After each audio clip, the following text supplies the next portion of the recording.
Nasa linya na po mga kapatid. Ukol po dito sa naaprubahan ng DBM na 20,000 na bagong teaching positions para po sa school year 2025-2026. Kasama po natin ang Undersecretary for Human Resource and Organizational Development ng Department of Education, Yusek Wilfredo Cabral. Magandang umaga po, sir. Magandang umaga po sa inyong lahat at sa lahat po ng ating mga tagapakinig ngayong umaga. Thank you din po, sir, for being on the show today. Sir, pwede po ba naming malaman kung ano po yung kabuuang hiring plan para po dito sa 20,000 teaching positions po ng DepEd? Ito pong ating 20,000 teachers ay ating pupunuan ngayong taong panuruan at ito po ay para punan yung ating mga kakulangan sa mga pampublikong paaralan, lalo tigit doon sa mga newly established at mga integrated schools. At doon din sa mga lugar na may nakita tayong acute shortage of teachers. So ito po ay alinsunod na din sa pagpapalakas ng ating kalidad ng edukasyon. At ito po ay bahagi ng malawakang teacher deployment and workforce strategy ng ating kagawaran. Tugon na din sa direktiba ng ating Pangulo at ng ating Secretary ng DepEd. Ito po ay sa pakikipagtulungan natin sa DBM sa pag-create ng mga bagong posisyon. Meron po ba na bago sa hiring process po natin ngayong taon? Nagkaroon na po tayo ng mas malinaw na publication at kailangang malaman ng mga aplikante kung ano po yung mga kwalifikasyon at anong antas ang kanilang ina-applyan. Halimbawa po, kung nag-a-apply na kindergarten teacher, malinaw po doon sa publication na nakasulat na itong mga item na ating pinupost ay para sa mga level ng education sa elementarya, sa sekundarya, sa senior high school at maging sa alternative learning system. Opo. Magkano po ngayon ang entry level para po sa mga teachers na mag-a-apply po? Ang mga teachers po natin ngayon ay makatatanggap ng salary grade 11 na nagkakahalaga ng 30,000. Mahigit na 30,000. At hindi lang po hindi lang po entry level ang posibleng matanggap kasi meron din po tayong next salary grade level na hinahanap sa mga teachers natin for these 20,000 positions. Tama po ba, Yusek? Yes po. Patuloy po yung salary standardization at dahil ito po ay in tranches, yung mga susunod na matatanggap sa susunod na taon ay meron na po karagdagan pang sweldo. Yusek, linawin ko lang hindi lang ito for newly and fresh graduate na teachers, maging yung mga nag-iba po ng halimbawa trabaho at gustong ulit bumalik sa pagtuturo, tatanggapin po natin yan. Opo, ang atin pong mga aplikasyon ay bukas para sa mga bagong graduate, doon sa mga nais bumalik sa pagtuturo o mga career shifters. At kailangan po lang meron silang lisensya sa pagtuturo. Oo. Maaano po ba, makikredit po ba, halimbawa kung teacher ka, lumipat ka sa ibang industry, pero before, kumbaga yung level mo mataas na, makikredit po ba yon sa application ngayon? Hindi po magiging entry level yung mga teachers na babalik po sa pagtuturo? Yun pong babalik sa pagtuturo, hindi po dito sa newly created items sila pwedeng mag-apply dahil meron po tayong mga natural vacancies. Lahat po ng 20,000 ay entry level at ito po ay para doon lang sa salary grade 11. Pero kung may kwalifikasyon at gustong bumalik at merong natural vacancy sa mga lugar na kanilang pag-a-applyan, pwede po sila na magsumite ng kanilang aplikasyon at isama yung kanilang mga kwalifikasyon na tumutugma doon sa requirement ng position. That's good, Yusek. At least hindi lang po for entry-level positions ang pupunan ng DepEd ngayon. May nabanggit po kayo kanina, may mga lugar na may acute shortage of teachers. Ano-ano pong mga areas ito na malamang ay unang pagdadalhan po natin nitong mga bagong hired na teachers natin this year? Naglagay po tayo ng items sa 17 regions. Pero mas marami po ang maitalaga natin sa Region 4A sa Calabarzon, sa Region 3 or ang Central Luzon at ang Region 7 sa Central Visayas. Ito po kasi yung mga lugar na marami ang populasyon ng mga estudyante at meron tayong validated na teacher shortage batay sa enrollment sa bilang ng kanilang mga paaralan at bilang ng mga guro, ganoon na rin ang bilang ng mga naorganisang klase sa bawat paaralan. Paano po mangyayari doon? So kung 20,000 po ang kukuhanin ng DepEd this year, doon sa mga nabanggit nyo halimbawa na areas, paano yung magiging hatian nung pag-deploy po sa mga teachers natin na matatanggap? Or depende din po ba ito sa mga regional offices kung gaano kadami yung mag-a-apply sa lugar nila?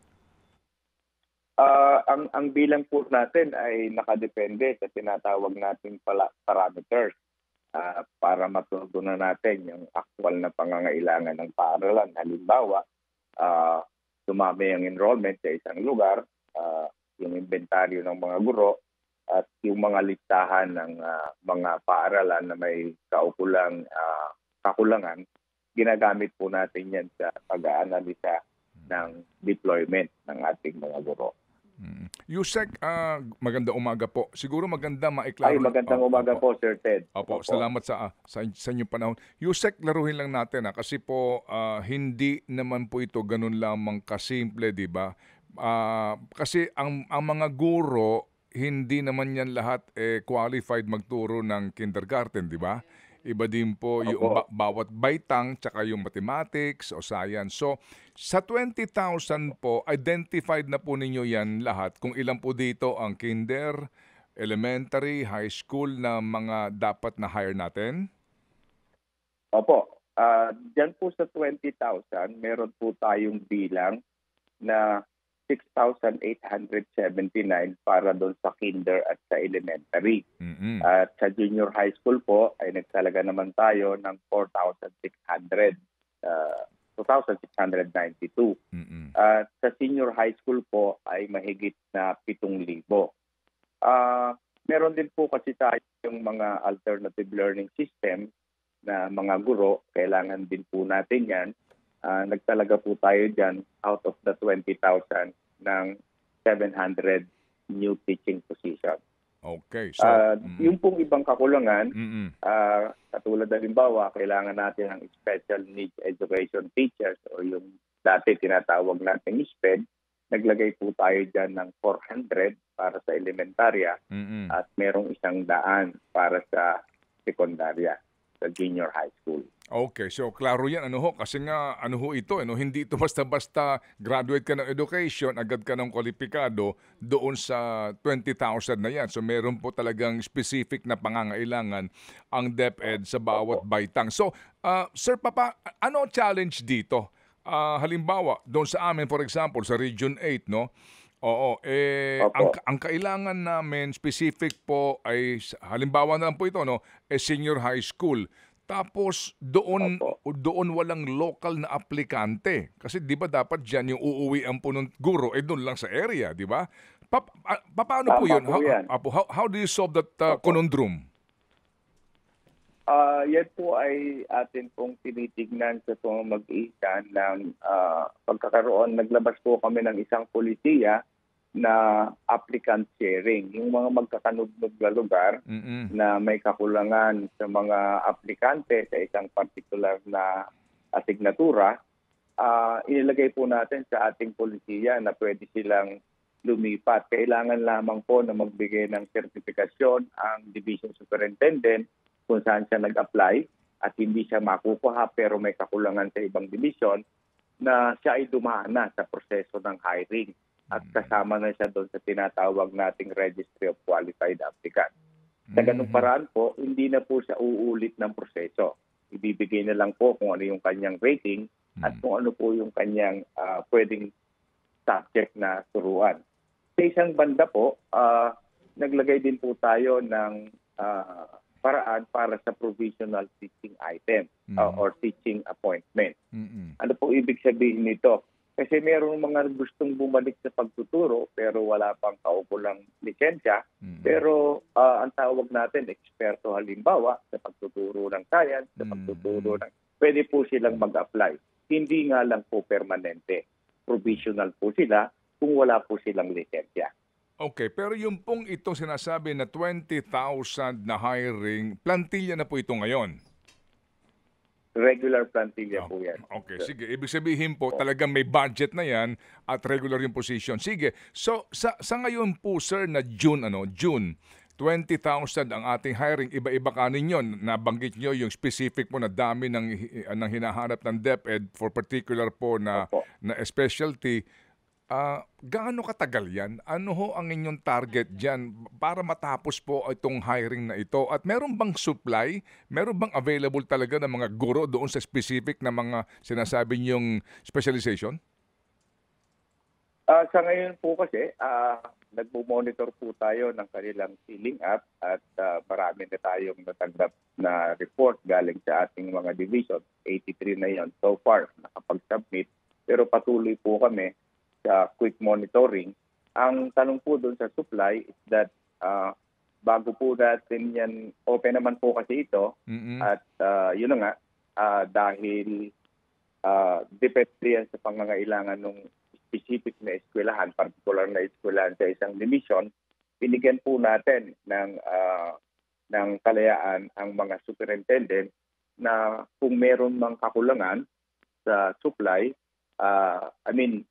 dahil hindi na-meet yung deadline ng application dahil mas maaga pa po sa huling quarter ng 2024, pinapayagan na po natin ang ating mga division na magkalat na at mag-start na ng recruitment para makita. Opo. At minomonitor po natin yan. Kung meron pang kakulangan, pinapayagan din po natin ang ating mga superintendent na muling magawa ng another set of or call for application na hindi na nila kailangang humingi ng permiso sa central office or sa regional office. Okay, para po medyo mas mas mabilis yung proseso. Yung ranking system na ipinapatupad sa mga divisions ninyo sa DepEd na laging nahahaluan ng politika na issue. Ito ba'y nabigyan na po ninyo ng medyo mas simple na pamamaraan po at medyo hindi na po nahahaluan ng politika, Yusek? Naglagay na po tayo ng ilang mga guardrails on that at sinasabi po natin na halimbawa hindi pumasok sa Registry of Qualified Applicants, hindi po siya pwedeng ilagay. Ngayon, kung halimbawa naman dahil merong localization law tayo na tinatawag, prioridad po kasi yung mga residente ng mga lugar kung saan merong bakante. So, naglagay na po tayo ng mga safeguards on that at sinabi natin sa mga superintendent na kung dahil meron man silang discretion sa pag-appoint, kailangang sound yung discretion. Halimbawa, ang pangangailangan ng eskwelahan na ito ay math teacher, hindi mo siya pwedeng lagyan ng English or science teacher. Iyan po yung isa sa mga safeguard natin. Opo. Yung pong salary grade na ito, hindi naman po ito standard sa mga incoming new hire na 'di ba usually po mas mahal ang sweldo noong mas specialty po ang itinuturo o pareho lang ito? Kung special science teacher po, mas mataas po ang salary grade niyan. Nag-uumpisa po ang special science teacher sa salary grade 13. Kahit teacher 1 po yung kanyang item at tag siya as special science, salary grade 13 po yan. Kaparehas po yan din ng mga special needs education. Mas mataas din po yung kanilang para mabigyan natin sila ng kumbaga inisyatiba na magturo sa publikong paaralan. Para competitive kumbaga ang kanila pong rate sa pribadong sektor. Yes po. Okay, sige. So So Yusek, 20,000 new hires, that's for 2025 budget. sa 30 mil lang ha, at the average na sweldo, kung 20 mil yan, that's 600 million na, no? Sa bawat buwan. Opo, sa bawat buwan ha, na sweldo kung sakasakali. So, for this year po, kaya po natin to mapunuan talaga itong 20,000 na ito, sir, kung sakasakali, hanggang December 31? Yes po.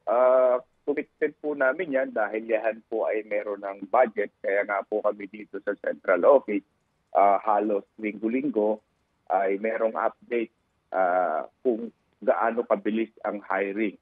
At hinihingi din namin ang listahan ng mga aplikante para hindi sabihin na walang aplikante dito and so on. So yan po yung mga monitoring natin. Opo. Ang reported po sa EDCOM, kung tama kami, mga 30 mil ang ating shortage sa public school teachers.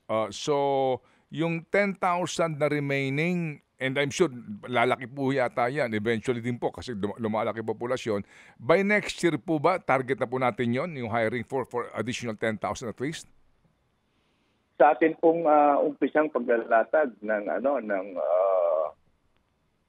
planong budget para sa 2026. Nilagay na po natin doon. Nag-request na po tayo ng 30,000 para kung kaya nang matugunan yung mga kakulangan pa, sana tapos na yung shortage by 2026.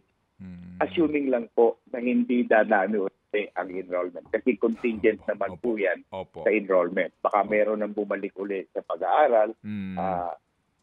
Baka magkaroon pa rin tayo ng shortage. Nonetheless, doon po sa datos na meron tayo, pwede nating sabihin na yung 30,000 na proposal ay kakayanin base sa mga datos na meron tayo ngayon. Okay, sige po. So, by next year po, ilan ang inyong sa NEP, ilan po ang isasama ninyo na na plantilla positions ang inyong i-request? Ilan po? 30,000 ulit? Opo, subject to approval po yan. 30,000 po ang ating proposal. Opo. Okay, sige po. So sir, salamat na marami. Kami po natutuho dito sa ginagawa ng DepEd ngayon para nga po makahabol tayo. Dito po, ang pinag-uusapan pa lang dito ay teachers na shortage natin, and we are so delighted to hear na itong 20 mil ay kakayanin po ninyo by December 31 na new plantilla, new hire po sa DepEd. Salamat po, Yusek. Maraming salamat din po at ito po ay pagkakataon din po namin na maiparating sa ating publiko na meron tayong mga bakanteng ganito at sana maengganyo natin ang lahat ng kwalipikado na maging bahagi ng kagawaran ng edukasyon sa pagsusulong ng ating pag-aaral sa ating mga kabataan. Opo, salamat na marami sir at mabuhay po ang DepEd. Thank you. Thank you so much. Si Yusek Wilfredo Cabral, ang Undersecretary for Human Resource and Organizational Development Department of Education.